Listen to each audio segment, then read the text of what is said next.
ህወሓት ወደ ግንቦት ወደ የካቲት 11 ምናምን ወደምትሉት ዞር ብለን አናይም። አትቀስቅሱን አትነካኩን ስንል በየቀኑ ቁስላችን እየነካኩ አላስፈላጊ ንትርክ ውስጥ እንድንገባ የሚያደርጉን እነዚህ ሰዎች ናቸው። እንኳን ህዝብ ዚስናይ ማትና አይኮነን እንኳን ህወሓትኩም ተፈጠርና እምነትናይ ነፍስ ወከፍ ተጋዳላይ ህወሓት እዚ ተዝ ሲለን የምናስታውሰው ይሄ ነው። የካቲት 11ን ዞር ብለን ስናይ የምናስታውሰው ይሄን ነው። እኔ ሲገባ ጤነኛ ነበርኩ። አሁን ሁለት እግሬ ከጉልበት በላይ ተቆረጠ ነው። ይሄ እውነት አይደለም። ይሄ አልተፈጸመም። ይሄንን የፈጸመው የደርግ መንግስት ነው። ይሄን የፈጸመው ጣሊያን ነው ወይም ሻዕቢያ ነው ወይም ሌላ የውጭ ጠላት ነው።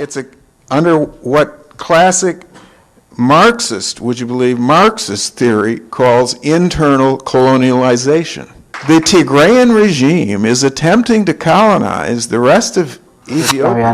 በግንቦት 20 ናፍቆት ሆዳቸው ተብሰልስሎ በፍቅርና በናፍቆት ግንቦት 20 እየጠበቁት ነው ብሎ ተናግሮ ነበር። እኛ ኢትዮጵያን ግንቦት 20 ናፍቀን ማለት ነው። ከዛ ወንበር ላይ ያወጡንና ወንበር ላይ ተወጣና በሌላ ካቴና ደግሞ ሌላ መስቀያ አለ።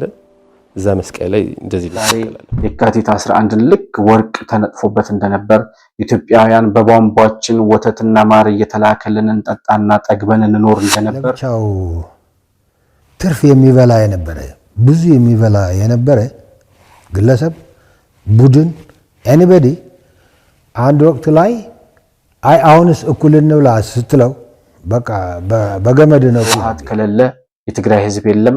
የትግራይ ህዝብ ማለት ህወሓት ማለት የትግራይ ህዝብ ነው። ለካቲት ያው ፉሊ ታሪክና ህዝብ ትግራይ ተፈጸመልኝ ሰዓራይነትና ህዝብ ትግራይ ዘረጋጋ ተባረነት እንኳን እንድንኖር የማይፈቀድበት ኢትዮጵያ ልትቀጥል ትችላለች ወይስ አትቀጥልም የሚባልበት እጅግ በጣም የከፋ የመፍረስ አደጋ የተጋረጠበት ዘመን ነበር። ያንን ነው የካቲት 11 ይዞልን የመጣው።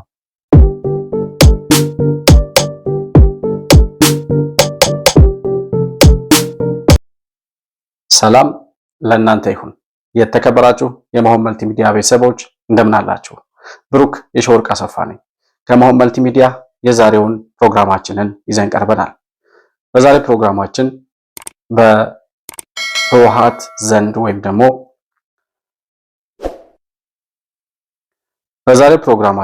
በህወሓት ቤተሰቦች ወይም ደግሞ በህወሓት አመራሮች ዘንድ ወይም በህወሓት አባላት እና የህወሓት ናፋቂዎች ዘንድ እየተከበረ የሚገኘውን የካቲት 11 51ኛ ዓመት የህወሓት የልደት በዓል ወይም ደግሞ የመጨረሻው የተስካር በዓላቸውን እያከበሩ የሚገኝበት ሁኔታ እንዳለ ይታወቃል። እንግዲህ ዶክተር ደብረጽዮንም በዚሁ የካቲት 11 በዓል መሰረት አድርገው ያስተላለፉት መልእክት አለ። እዛ ላይ የተናገሩት ነገር ምንድነው?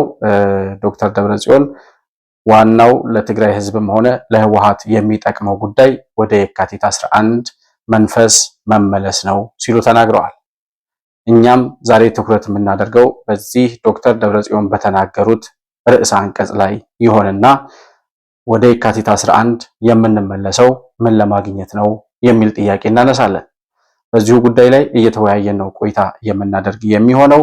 ያላችሁን ሐሳብ አስተያየት የካቲት 11ን አስመልክቶ የህወሓት ምስረታን አስመልክቶ ኢትዮጵያም ሆነ የኢትዮጵያ ህዝብ እንዲሁም ደግሞ ወጣንበት የሚሉት የትግራይ ህዝብ ከህወሓት ያገኘው 51 ዓመት ሙሉ ያተረፈው ትሩፋት ምንድነው በሚለው ጉዳይ ላይ ያላችሁን ሐሳብና አስተያየት በኮሜንት መስጫው ላይ ልታሳውቁኝ ትችላላችሁ። በዋትስአፕ ስልክ ቁጥራችን ደውላችሁ ወይም ደግሞ መልእክት ልካችሁ ማንኛውንም አስተያየትና መረጃ ልታቀብሉን እንደምትችሉም ላስታውሳችሁ እወዳለሁ።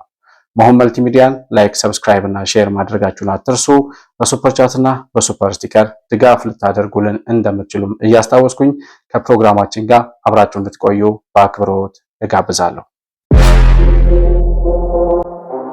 መሆን መልቲሚዲያ ዘረኝነትንና ጥላቻን የሚጸየፍ በሐሳብ የበላይነት የሚያምን እውነትንና ኢትዮጵያዊነትን ለማጽናት የሚተጋ ሚዲያ ነው።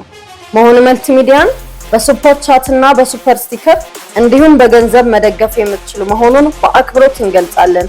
ይህን ሚዲያ መደገፍ እውነትንና ኢትዮጵያዊነትን ማጽናት መሆኑን አውቃችሁ ሼር፣ ላይክ፣ ሰብስክራይብ በማድረግ ለሌሎች ተደራሽ ማድረጋችሁን አትርሱ። መሆን መልቲሚዲያ የአዲሱ ትውልድ ሚዲያ እንግዲህ በዚህ በተቀዛቀዘውና መንፈሱ የድል በዓል መሆኑ ወይም ደግሞ በብዛት እና በስፋት ይከበር የነበረው የህወሓት 51ኛ ዓመት ወይም ደግሞ የህወሓት የካቲት 11 የምስረታ በዓል በጣም በተቀዛቀዘ ሁኔታ ቢከበርም ዶክተር ደብረጽዮን በጣም አስገራሚ የሆነ መልእክት አስተላልፈዋል። እዛ ላይ ዶክተር ደብረጽዮን ምንድነው ያሉት? ቅድም መግቢያችን ላይ እንደነገርኳችሁ ለህወሓትም ሆነ ለትግራይ ህዝብ የሚጠቅመው ወደ የካቲት 11 መንፈስ መመለስ ነው ብለዋል። እኛም የካቲት 11 ምንድነው የማናውቀው የካቲት 11 አለ ወይ? ወደ የካቲት 11 መመለስ በእርግጥ ዶክተር ደብረጽዮን ለመላው ኢትዮጵያውያን አይደለም ይሄን ጥሪ ያቀረቡት ለትግራይ ህዝብ ነው። ለትግራይ ህዝብም ሆነ ለህወሓት የሚጠቅመው ወደ የካቲት 11 መንፈስ መመለስ ነው። የካቲት 11 ምንድን ነበር ያተረፍነው? የትግራይ ህዝብስ ያተረፈው ለኢትዮጵያ ሲይዞ የመጣው ትሩፋት ነው ወይስ መዓት የሚለውን ጉዳይ በደንብ በትኩረት ማየት ያስፈልጋል። እንግዲህ እነ ዶክተር ደብረጽዮን 51 ዓመት ሙሉ በዘረኝነት ፖለቲካ ውስጥ ቆይተው 51 ዓመት ሙሉ የትግራይንም ህዝብ በባርነት ውስጥ አስቀምጠው የኢትዮጵያንም ህዝብ ዘበለስ እና እድል ቀንቷቸው ለስልጣን በበቁበት ጊዜ የኢትዮጵያ ዙፋን ላይ ለ27 ዓመት ተቀምጠው የኢትዮጵያን ህዝብ በእጃዙር ቅኝ ግዛት እያስተዳደሩ በባርነት ነፃነት በሌለበት መናገር በማይቻልበት መተንፈስ በማይፈቀድበት ሁኔታ ከባርነት በማይተናነስ ሁኔታ የውጭ ጠላት ቅኝ ሊገዛን ቢመጣ ሊያደርገው ከሚችለው ግፍና ሰቆቃ በላይ በራሳቸው ሀገር ላይ በራሳቸው ህዝብ ላይ ግፍና በደል ሲፈጽሙ የኖሩ ሰዎች ናቸው። ያን ሁሉ ግፍና በደል ሲፈጽሙ የኖሩት እነ ዶክተር ደብረጽዮን አሁን የቀሩት እነሱ ስለሆኑ ነው ዶክተር ደብረጽዮንን እያነሳው የምናገረው። እና በቀደም ሲሳይ አጊና ምን ሲል ሰማሁት? ሲመሰረቱም 7 ሆነው ነበር የጀመሩት፣ አሁን ደግሞ ወደ መጥፊያቸው ሲቃረቡም 7 ሆነው ሊጠፉ ነው ወይ የሚል ጥያቄ ሲያነሳ ነበርና አክቹአሊ አሁን ከ7 የሚበልጡ አይመስለኝም። ማክሲመም 10 ቢሆኑ ነው አሁን በጣም እየበጠበጡ ያሉት የህወሓት ባለስልጣናት።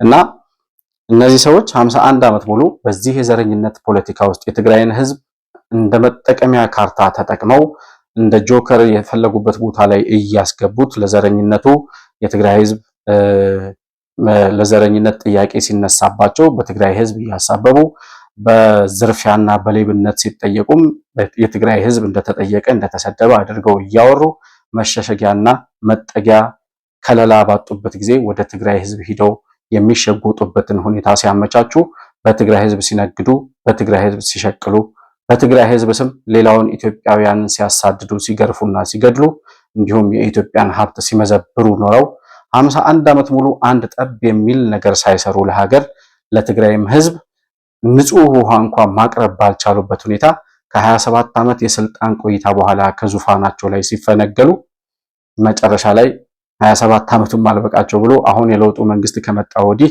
8 ዓመት ሙሉ በረብሻ በጦርነት በግርግር በብጥብጥ ውስጥ መኖራቸው ሳያንስ 51ኛ ዓመት እናከብራለን ብለው ጭራሽ ከ51 ዓመት በኋላ ምን የሚል ወሬ ይዘው መጥተዋል?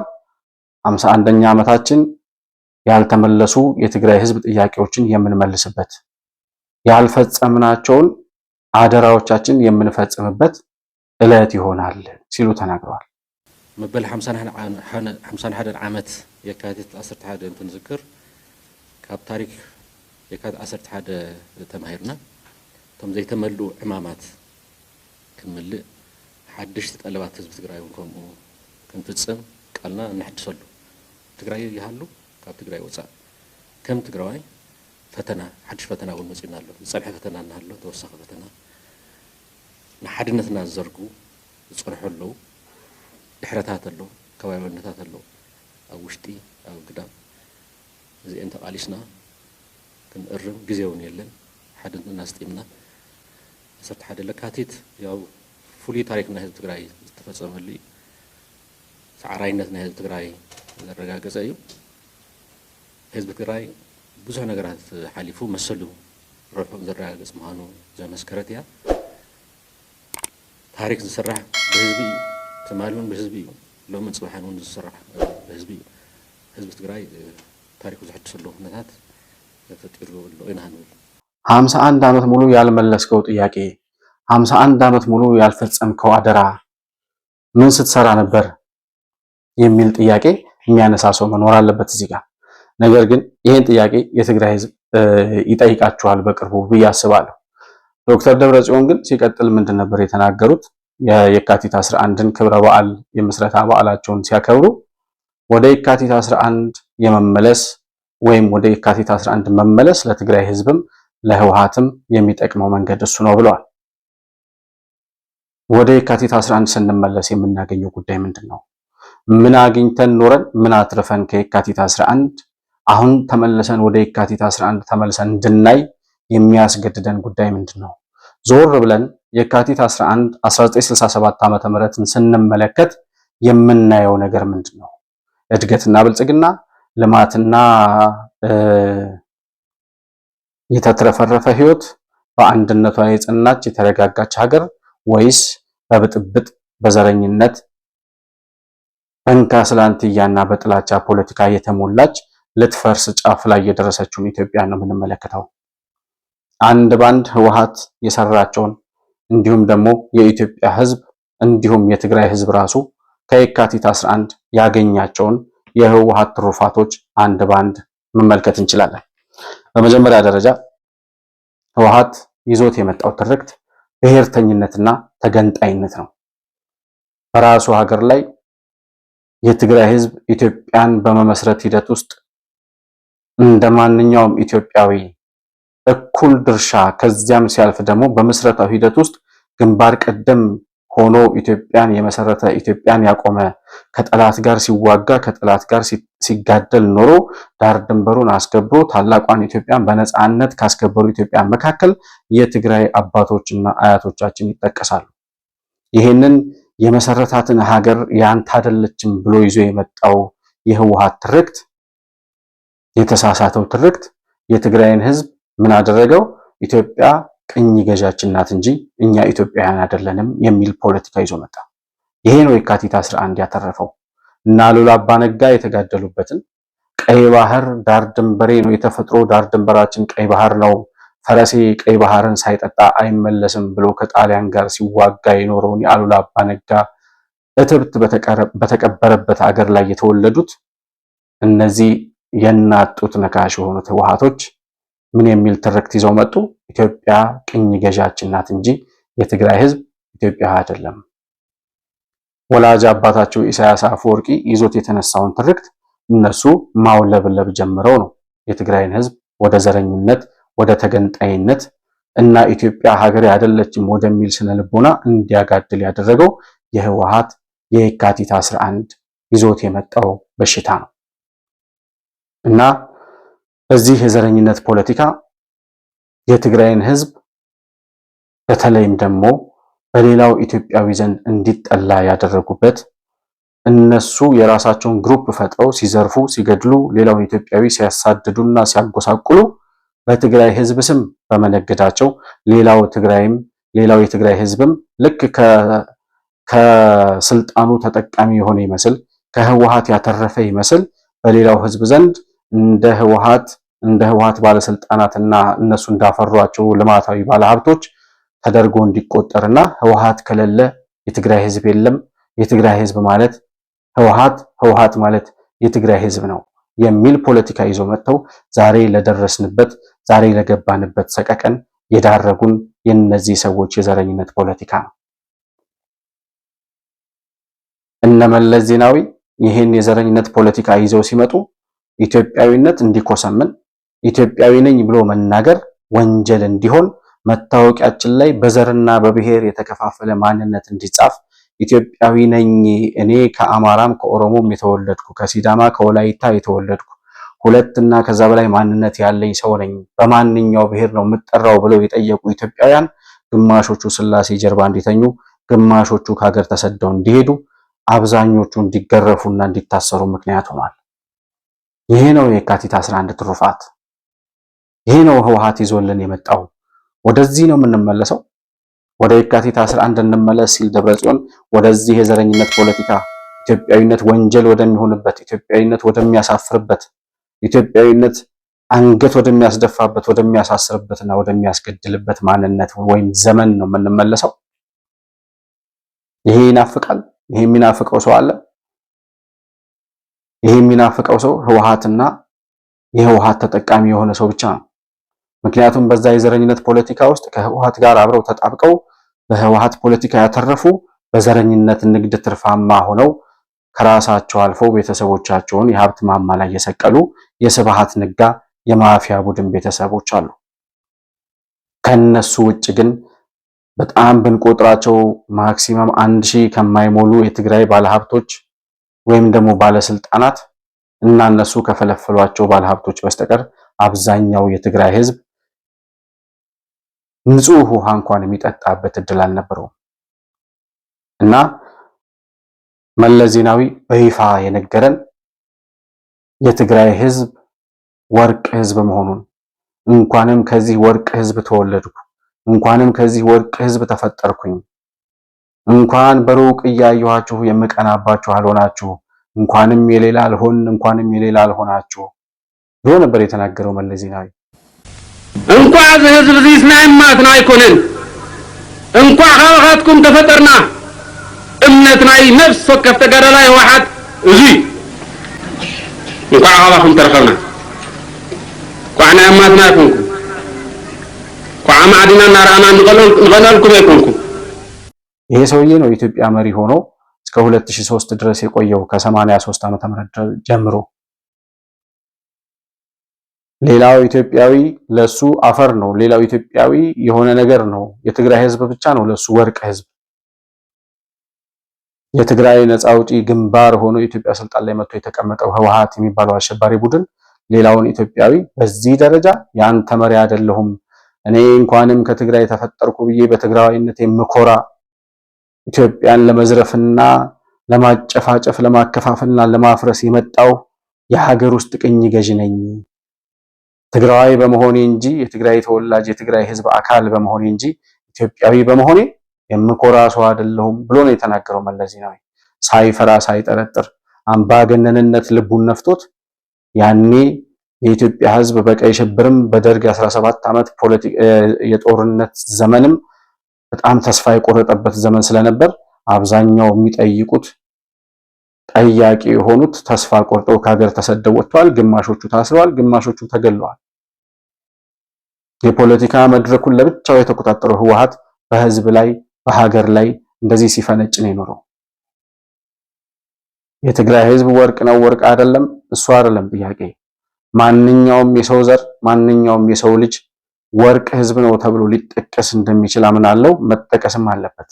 ነገር ግን ያኔ ይሄን በሚናገርበት ጊዜ መለስ ዜናዊ ምናልባት 70-80 ሚሊዮን ይሆናል የኢትዮጵያ ህዝብ። የ70 ሚሊዮን ህዝብ መሪ የሆነ ሰው እሱ የወጣበትን ጎሳ ብቻ እንኳን ከዚህ ወርቅ ህዝብ ተፈጠርኩ ብሎ ሲናገር የማያፍርበት ዘረኝነት ጌጥ የሆነበት ደግሞ በዛ በዘረኝነት ካባ ውስጥ ተሸሽገው የዘረኝነት የትግራይ ነፃ አውጪ ግንባር የሚለውን ካርታቸውን በጉያቸው ሸጉጠው የኢትዮጵያ ስልጣን ላይ መቀመጣቸው ሳያንስ ኢትዮጵያውያን እንዳረጋችሁ አርጋችሁ ግዟት ብለው የፈለጉትን ስልጣን አሳልፈው ሰጥተዋቸው እንኳን ተገዥ ሆነን እንኳን እንድንኖር የማንችልበት በባርነት እንኳን እንድንኖር የማይፈቀድበት ኢትዮጵያ ልትቀጥል ትችላለች ወይስ አትቀጥልም የሚባልበት እጅግ በጣም የከፋ የመፍረስ አደጋ የተጋረጠበት ዘመን ነበር።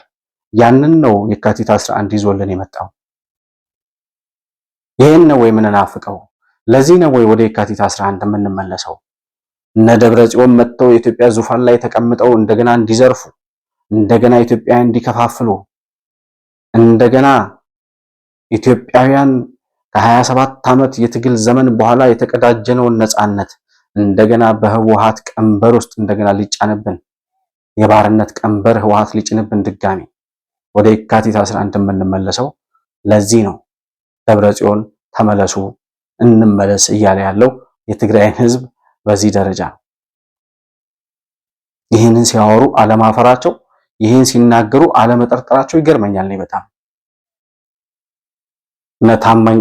ታማኝ በየነ አንድ ጊዜ ያቀረበው ቪዲዮ ላይ ጄኖሳይድ ጥቃት ላይ ትኩረት አድርገው የሚሰሩ የሰብአዊ መብት ተቋማት ተሟጋቾች ይህንን የህወሓትን ፖለቲካ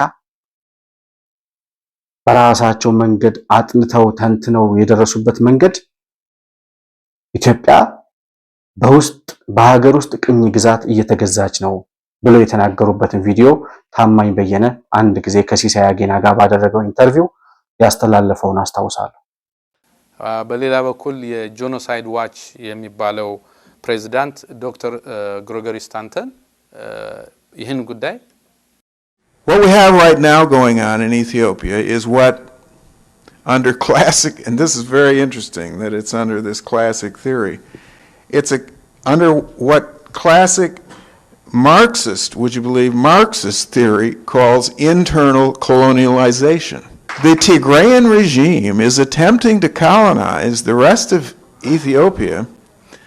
One of the big worries we have, and I say this with real sincerity, is because this is effectively a Tigrayan takeover of the whole country. Do you know who is going to eventually pay for this? The Tigrayans. እኛስ ምን ተናገር? ምንድን ነበር ያልነው? እኛ እስከዛሬ ድረስ በሰራናቸው ቪዲዮዎች ስለ ህወሓት ስንናገር ህወሓት ማለት ቅኝ ገዢ ነው፣ ኢትዮጵያዊ ሆኖ አያውቅም። ህወሓት ኢትዮጵያን ቅኝ ለመግዛት የመጣ የባንዳ ልጆች የተሰባሰቡበት የኢትዮጵያ ታሪካዊ ጠላቶች ጠፍጥፈው የሰሩት የዘረኝነት ፖለቲካ አራማጅ የኢትዮጵያ ቅኝ ገዢ የኢትዮጵያ ጠላት እንጂ ኢትዮጵያዊ አይደለም ብለን ስንናገር ነበር። ፈረንጆቹም በዚህ ደረጃ ነው የሚገልጹት። ኢትዮጵያውያን አሁን ያሉበት ሁኔታ የእጅ አዙር ወይም ደግሞ የውስጥ ቅኝ ግዛት ላይ ናቸው። በጣም ጥቂት የሆኑት ከትግራይ ማህበረሰብ የወጡት እነዚህ የቲፒኤልኤፍ የህወሓት አመራሮች አብዛኛውን ኢትዮጵያዊ ጠቅልለው ይዘው በባህርነት እያስተዳደሩት ነው። ይሄ የሚያሳየው የውስጥ ቅኝ ግዛት ውስጥ ኢትዮጵያውያን መጣላቸው ነው ይላል። በእጅ አዙር ቅኝ ግዛት መተዳደራችን ብቻ አይደለም፣ ወይም በውስጥ ቅኝ ግዛት መተዳደራችን ብቻ አይደለም። ህወሓቶችም እየገዙኮ እስከ ተወሰነ ጊዜ ድረስ የተቃወማቸው አልነበረም። መጀመሪያ ላይ እንዳልኩት አብዛኛው ሰው በጦርነትም በእርስ በርስ ግጭትም በቀይ ሽብርና ነጭ ሽብር ፖለቲካም በጣም ብዙ ሰው ደም የፈሰሰበትና ተስፋ የቆረጠበት ዘመን ስለነበር የሚቃወማቸው አልነበረም። የተወሰነ 10-15 ዓመት ድረስ እስከ 97 ዓመተ ምህረት ሊባል ይችላል። እስከዛ ድረስ እነዚህ ሰዎች ኢትዮጵያውያን ምንም ሳንላቸው በሰላም እንኳን እንድንኖር የሚፈቅዱልን ሰዎች አልነበሩ። የስልጣን ተዋረዱን በሙሉ አንድ በአንድ ተቆጣጥረው ይዘው የደህንነቱን፣ የፌዴራል ፖሊሱን፣ የመከላከያውን በአጠቃላይ አለ የሚባል የመንግስት መዋቅር በሙሉ በአንድ ብሔር የበላይነት ያውም ደግሞ ከኢትዮጵያ ህዝብ 5% ብቻ በሚወክል ከትግራይ ህዝብ ውስጥ በወጡ ሰዎች እንዲያዝና ሌላው ኢትዮጵያዊ የበይ ተመልካች እንዲሆን እኩልነት የሚባል ነገር በሀገር እንዲጠፋ ያደረጉበትን ሁኔታ እምንረሳ ይመስላችኋል ወይ? የካቲት 11 ተመልሶ የሚመጣው የትግራይ ተወላጆች የሆኑ ኢትዮጵያውያን ብቻ ወይም የትግራይ ተወላጆች ብቻ በሚያስተዳድሯት በሚመሯት ሀገር ላይ ሌላው ኢትዮጵያዊ ተመሪ ሆኖ እንኳን እንዳይኖር በባርነት እንኳን እንዳይኖር ሀገሩን የማፍረስ አደጋ የህልውና አደጋ ድጋሚ ልትጋርጡበት ነው ወይ ተመልሶ የካቲት 11 የሚመጣው ወይም ወደ የካቲት 11 የምትመለሱት? እንዴት ነበር የደህንነት መዋቅሩ? እንዴት ነበር መከላከያው? ማን ነበር የሚያስተዳድረው የፌዴራል ፖሊስን? ከላይ እስከታች ያለውን መዋቅር ማን ነበር የያዘው? በዚሁ ታማኝ በየነ በሰራው ዶክመንተሪ ላይ ከመከላከያ ጀምሮ እስከ ደህንነት ቢሮ ያለውን የስልጣን ተዋረድ ማን ተቆጣጥሮት እንደነበር በዚሁ ቪዲዮ ላይ ላሳያችሁና ተመልሼ እመጣለሁ። እነዚህ ሰዎች ከህወሓት ስለመጡ ህወሓት በትግራይ ስም ስለተቋቋመ እንደው አደጋ ያመጣል ይላል ስንሽ ኮረመም ሪሊ አደጋው ገፍቶ የመጣ እንደው ምን ነው ዛሬ ካልተነጋገርን ዛሬ ይሄን ነገር መፍትሄ ካልፈለግንለት እና በሰራዊቱም ውስጥ ያለው ሁኔታ ይሄ ነው። እኩልነት ከሌለ ይዋ ሊደር እንጂ አመጽ ይፈጥራል።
ይሄ ነው የእናንተ ትሩፋት። ይሄ ነው የካቲት 11 ይዞልን የመጣው በረከት። በአንድ ቋንቋ ተናጋሪዎች፣ በአንድ ቋንቋ ከአንድ ብሔር ከአንድ ዘር በወጡ ሰዎች አሁን ይሄንን የምናወራው ዘረኞች ሆነን የትግራይ ህዝብ የትግራይ ተወላጆች ለምን ስልጣን ላይ ተቀመጡ ብለን ምናምን ይመስላችኋል። የህወሓት ደጋፊ የሆኑ ሰዎች አሁን እንደዛ ይመስላችኋል። እነሱ በዘረኝነት ኢትዮጵያን በዘረኝነት በቋንቋ ፖለቲካና በዘር ፖለቲካ ከፋፍለው ኢትዮጵያ እንድትፈርስ አደጋ ላይ ያደረሷት ሰዎች ለምንድን ነው በትግራይ ተወላጆች ብቻ ስልጣን እንዲያዝ ያደረጋችሁት ብለን ስንል እናንተ ዘረኞች ስለሆናችሁ ነው፣ ትግራዋይን ስለምትጣሉ ነው ይላል። ይህ ድንቁርናቸው ጥግ እኮ አይደረስበትም። ደብረጽዮንን ዛሬ የሚለውን ብትሰሙት አሁን ያለውን የዶክተር አብይ መንግስት ትግራይን ሊያጠፋ የመጣ ወይም ደግሞ የትግራይን ህዝብ ለመከፋፈል የመጣ ነው ይላል። ዝነበረ ፖለቲካ ወጥሮውን ይፍለጥ እዩ ወላ ነው ዓላና የካቲት 11 ንምዝካር ንምኽባር እውን ኣብ ከቢድ ሓደጋ እዩ ዕለት የካቲት 11 ከይኽበር እቲ ጉጅለ ኣብ ስልጣን ዝነበረ ብፍላይ ግዜያዊ ምሕዳር ተዋፂሩ ዝነበረ ህወሓት ዝወከለቶ ግን ዝጠለመ ዘብፅሑ ዝነበረ በደላት ንዝክሮ ኢና። ህወሓት ንክቋፀር ዘይለክተብ ከፍርስ ህዝቢ ትግራይ ድማ ብኣውረጃ ተበታቲኑ ናብ ግጭት ነንባዕሉ ክባላልዕ ስልጣን ናይ ግዜያዊ ምሕዳር ሒዙ ዘይገበሮ ነገር የለን። የትግራይን ህዝብ በአውራጃ ሊከፋፍል የመጣ ነው ይላል።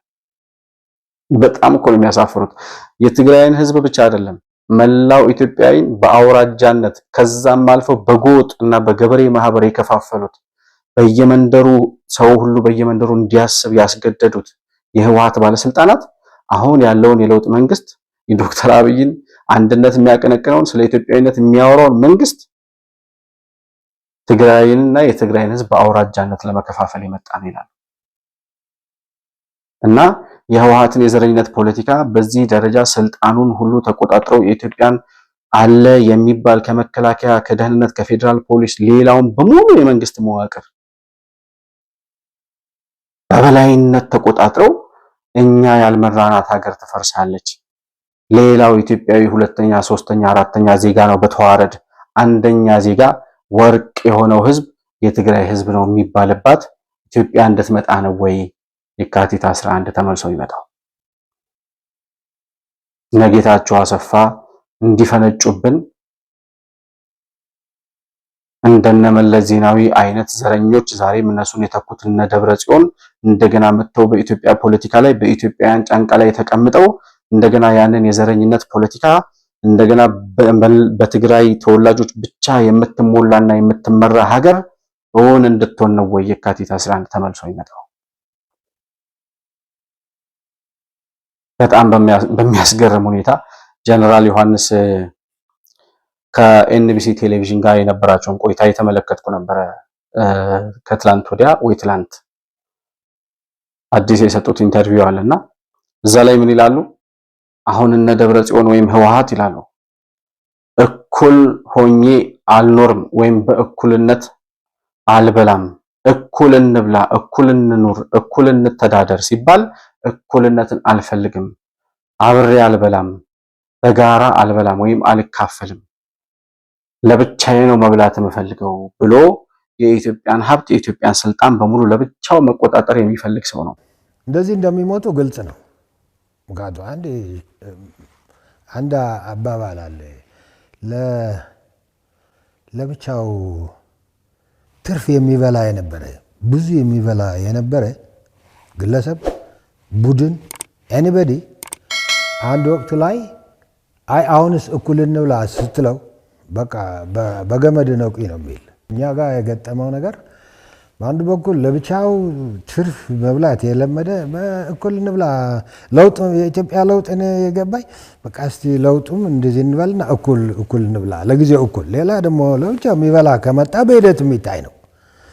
አሁን ይሄ ትግራይ ያለው ግሩፕ እኩል አልበላም፣ እኩል ከምበላ በቃ ሰቀል የሚል ስለሆነ እንጂ አሁን ያለው የዶክተር አብይ መንግስት የብልጽግና መንግስት እያወራ ያለው ሁሉም ኢትዮጵያዊ በቁመናው ልክ በአስተዋጽኦው ልክ ባበረከተው አበርክቶ ልክ እና የሚገባውን የስልጣን ድርሻ ተረክቦ እንደ ኢትዮጵያዊ አክት ማድረግ መንቀሳቀስ ይችላል። በእኩልነት ማንኖርባት ኢትዮጵያ ግን ከዚህ በኋላ በአንድ ብሔር የበላይነት፣ በአንድ ቋንቋ ተናጋሪዎች የበላይነት፣ በአንድ ዘር የበላይነት የምትመራ ኢትዮጵያ አትኖርም። የትግራይ ህዝብ ባለው ቁጥርና ባለው አበርክቶት ልክ የሶማሌው፣ የአማራው፣ የኦሮሞ፣ የወላይታው፣ የሲዳሞ በዛው ልክ በተዋረድ በሚደርሰው የስልጣን ተዋረድ ልክ በቁመቱ ልክ የሚያገኘውን ግን በእኩልነት ከሌላው ኢትዮጵያዊ ጋር ይካፈላል። ይሄ ሲባል እኩልነት አልፈልግም ማለት ደብረጽዮን አብሬ አልበላም፣ እኩል እንብላ ሲባል እኩል አልበላም፣ በሙሉ ጠቅልዬን ይይዛለሁ፣ ለእናንተ የሆነ ሽራፊ ሰጣችኋለሁ፣ ሌላውን ግን እኔ ነኝ የምቆጣጠረው አለ ደብረጽዮን። እንዲህ አይነት ችግር ነው፣ እንዲህ አይነት ትግል ነው የገጠመን ይላል መንጌ ኃይለማርያም የሆነ ቦታ ላይ። ከአንድ ቦታ ላይ የወጡ 5 ሚሊዮን 6 ሚሊዮን የሚሞላ ህዝብ ከሚሞላ ህዝብ ወይም ደግሞ 5 ሚሊዮን ሊቆጠር ከሚችል ህዝብ የወጡት ህወሓት የሚባሉት አሸባሪዎች 115 ሚሊዮኑን በበላይነት ተቆጣጥረን ካላስተዳደር ነው ዛሬም ተመልሰን ወደ የካቲት 11 እያየን ኢትዮጵያን የምንቆጣጠርበትን የኢትዮጵያን ስልጣን የኢትዮጵያን ዙፋን የምንቆጣጠርበትን ሌላውን ኢትዮጵያዊ ረግጠን የምንገዛበትና የኢትዮጵያን ሀብት የምንመዘብርበትን ዘመን ተመልሰን ማምጣት አለብን። ያ ነው የሚጠቅመን ይላል። እውነት ነው፣ ለህወሓት የሚጠቅመው እሱ ነው። ነገር ግን በህልም ዓለም ካልሆነ በስተቀር ከዚህ በኋላ በኢትዮጵያ ስልጣን ላይ ህወሓት አይደለም እኮ ሌላ አለሁ የሚል ዘረኛ ቡድን በአንድ ብሔር ዘረኝነት ወይም ነፃ አውጪነት የተደራጀ በብሔርተኝነትና በዘረኝነት ተደራጅቶ አንድን ብሔር ነፃ አወጣለሁ ብሎ የኢትዮጵያ ዙፋን ላይ የሚቀመጥ ምንም አይነት አካል ምንም አይነት ቡድን እንደማይኖር ከዚህ በኋላ ምናልባት ይሄን ታሪክ ነገ ከነገ ወዲያ ስለሚቀመጥ አርካይቭ ላይ ከ30 ከ40 ዓመት በኋላ ምናልባትም የኛ ልጆች የልጅ ልጆች ሲመለከቱት የሚያስታውሱት ሀቅ ይሆናል። በየትኛውም ሁኔታ ከዚህ በኋላ በምንም አይነት ተአምር የአንድ ብሔር ተወካይ፣ የአንድ ብሔር ነፃ አውጪ፣ የአንድ ተገንጣይ ቡድን አመራሮች የኢትዮጵያን ስልጣን የሚቆጣጠሩበት ጊዜ ለአንዴና ለመጨረሻ ጊዜ አክትሟል። አይኖርም ከዚህ በኋላ በተአምር። ነገር ግን ህወሓቶች ወደ የካቲት 11 እንመለስ ሲሉ ይሄንን ሊመልሱ ነው። ይሄን የስልጣን ተዋረድ በበላይነት ለመቆጣጠር፣ የኢትዮጵያን ሀብት ለመመዝበር፣ የሌላውን ኢትዮጵያዊ ረግጦ ለመኖር፣ እኩል አልበላም ትንሽ ሆኜ ነገር ግን የሁላችሁንም እኔ ጠቅልዬ ነው የሚይዘው ብሎ ሊሆን የማይችል በሎጂክም በማንኛውም ካልኩሌሽን በየትኛውም ስሌት ብታሰሉትና ብታስቡት እንዴትም ሆኖ ትክክል ሊመጣ የማይችል ስሌት ይዘው ነው እሳቤ ይዘው ነው ዛሬም እየቃዡ ያሉት እና በጣም ብዙ ግፍና በደል ከየካቲት 11 የምናስታውሰው አለ። ባስታወስነው ቁጥር የሚያንገሸግሸን እና እዚህ የታማኝ በየነ የሰራው ቪዲዮ ላይ አንዱ ጄኖሳይድን የሚቆጣጠር ወይም ደግሞ የሚያጠና ድርጅት ውስጥ የሚሰሩት አንድ ሰው ምን ይላሉ?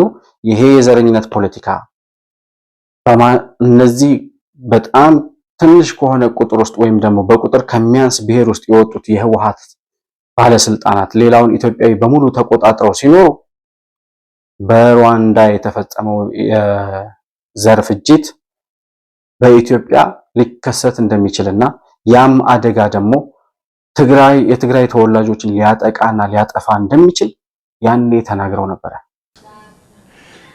Tigrayans will become hated in the country. I lived in Rwanda and in Burundi. I saw what happened when an elite basically took control of a country. In both those countries, the Tutsi elite basically ran the countries. And so they were very much resented by the Hutus. What was the result? Genocide. I am worried for not just for the ordinary people, you know, who are Oromo or Amharic or Ogaden or others. I'm worried for the Tigrayans. Tigrayans could become victims of genocide themselves if others turn against them and try to, you know, kill them. The name of our organization is Genocide Watch. we're very worried about these kinds of forces because they are natural human forces. You can see them develop. ሩዋንዳ ላይ በተፈጸመው የዘር ፍጅት አናሳ የነበሩት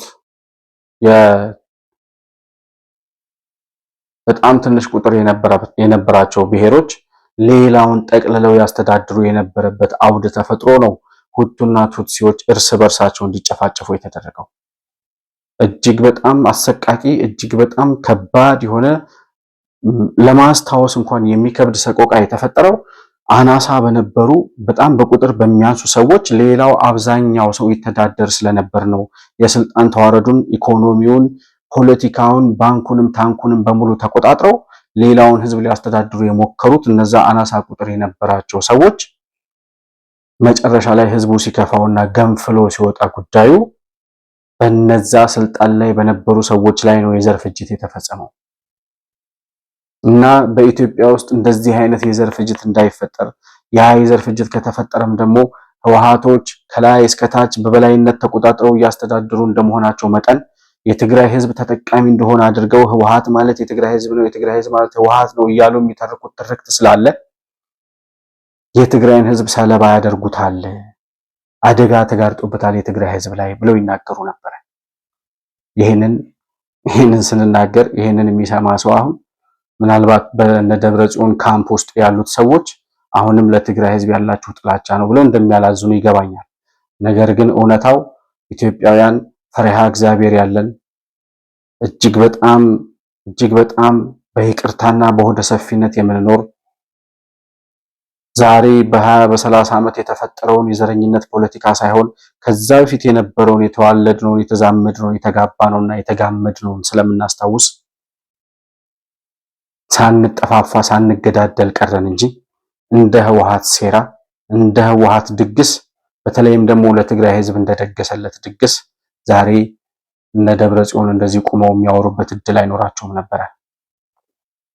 በጣም የሚያሳዝነኝ ዛሬም ከነ ደብረ ጽዮን ጎን ቆሞ ህወሓት በመላው ኢትዮጵያውያን ላይ የፈጸመው ግፍና በደል የኢትዮጵያን ብሔራዊ ጥቅም አሳልፎ ሰጥቶ ኢትዮጵያውያንን በባርነት እየገዛ ያኮላሸው ያሳደደው የገረፈው የገደለው ኢትዮጵያዊ በሙሉ ያሳደረበትን ተጽዕኖ ያን ሁሉ ግፍና በደል ህወሓት ምንም እንዳልፈጸመ አድርገው የሚቆጥሩ እንዳልተፈጸመ የውሸት ፖለቲካ የውሸት ትርክት የውሸት ፕሮፓጋንዳ እንደሆነ አድርገው የሚቆጥሩ የትግራይ ተወላጆች ምናልባት ህወሓት የደገሰላቸው የእልቂት ድግስ በኢትዮጵያውያን ሆደ ሰፊነትና በይቅር ባይነት እንደታለፈ እንደ ህወሓት ድግስ ግን ለትግራይ ህዝብ ብቻ ሳይሆን መላው ኢትዮጵያን ሊያጠፋፋና ሊያጨፋጭፍ የሚችል ኢትዮጵያን ሊያፈርስ የሚችል ፖለቲካ ሆን ተብሎ በባንክም በታንክም በፖሊሲም በስትራቴጂም ተደግፎ በዓለም አቀፍ የእርዳታ ተቋማት በዓለም አቀፍ ሀያላን ሀገራት ታግዞ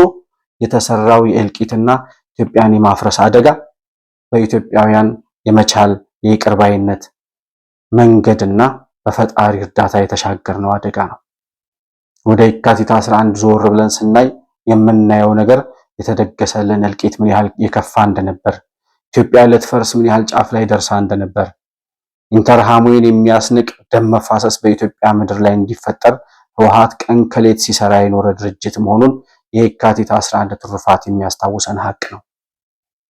ሌላ ማንሳት እንችላለን። የህወሓትን የግፍና የጥላቻ ፖለቲካ ስናነሳ በቅርብ ጊዜ ከ8 ዓመት በፊት ለውጡ እንደመጣ የዶክተር አብይ መንግስት ወደ ስልጣን እንደመጣ ህወሓት ተሸንፎ ወደ መቀሌ ከሄደ በኋላ የማዕከላዊ እስር ቤት እንዲዘጋ ሲወሰንና ማዕከላዊ እስር ቤት ውስጥ የተፈጸሙ ግፍና ሰቆቃ ስንመለከት ህወሓት ማለት ማን እንደነበር የካቲት 11 ማለት ምን ይዞልን እንደመጣ በስነ ስርዓት የሚያስረዳ ለታሪክ የተቀመጠ የተሰነደ ጉዳይ ስለሆነ ዛሬ የካቲት 11 ልክ ወርቅ ተነጥፎበት እንደነበር ኢትዮጵያውያን በቧንቧችን ወተትና ማር እየተላከልን እንጠጣና ጠግበን እንኖር እንደነበር ያ የጥጋብ ዘመን ያ የደስታና የሐሴት ዘመን ብለን የምናስታውሰው ይመስል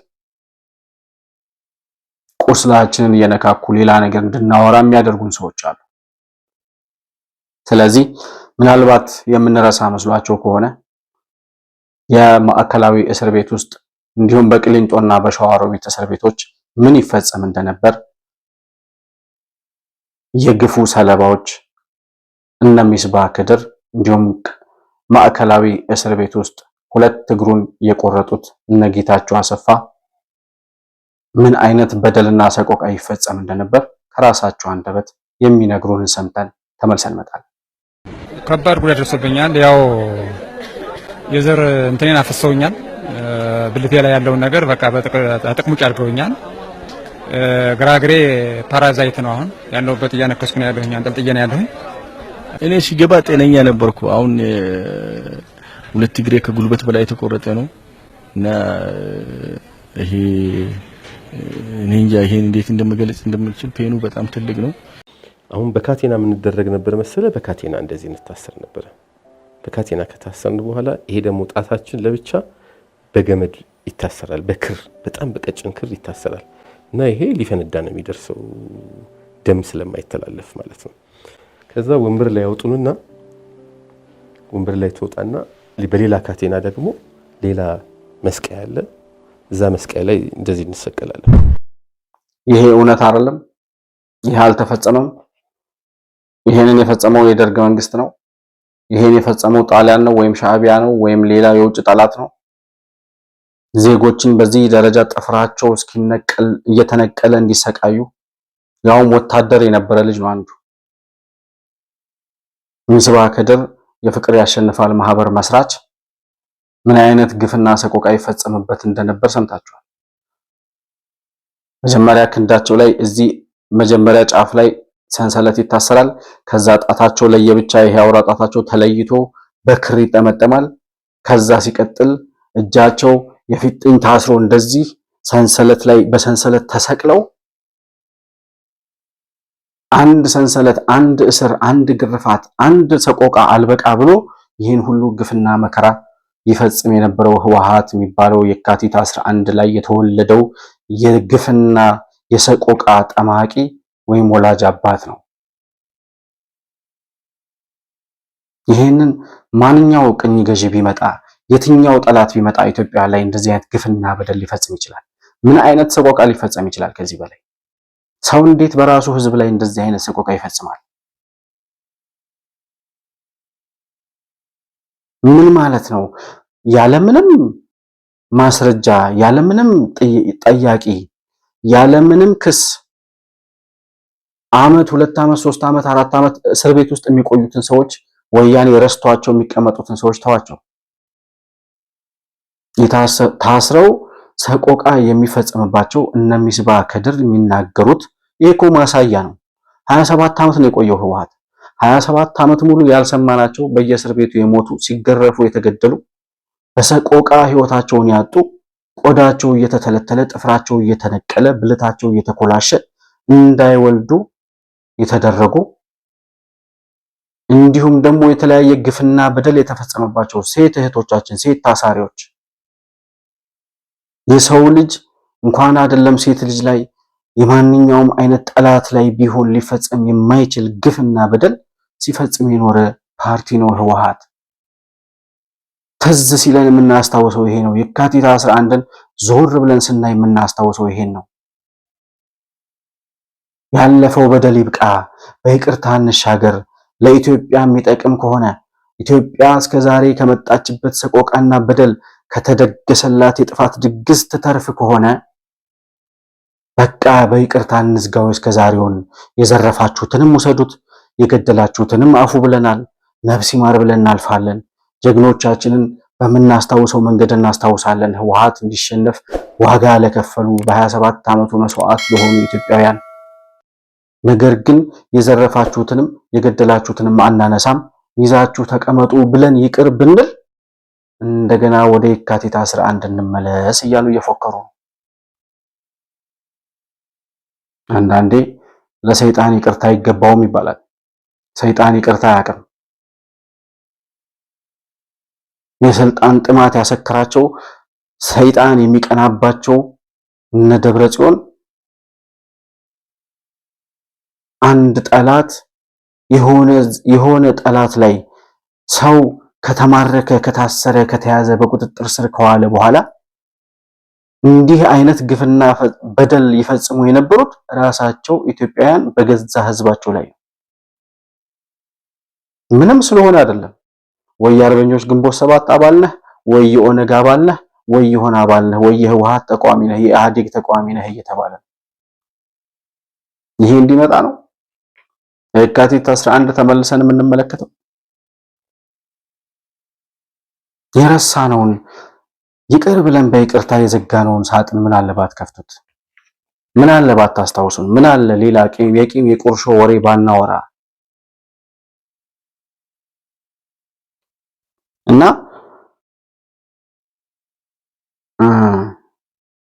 የግፍና በደል ሰቆቃና መከራቸው በኢትዮጵያ ህዝብ ላይ ያደረሱት ቆጥረን ልንዘረዝረው ከምንችለው በላይ ነው።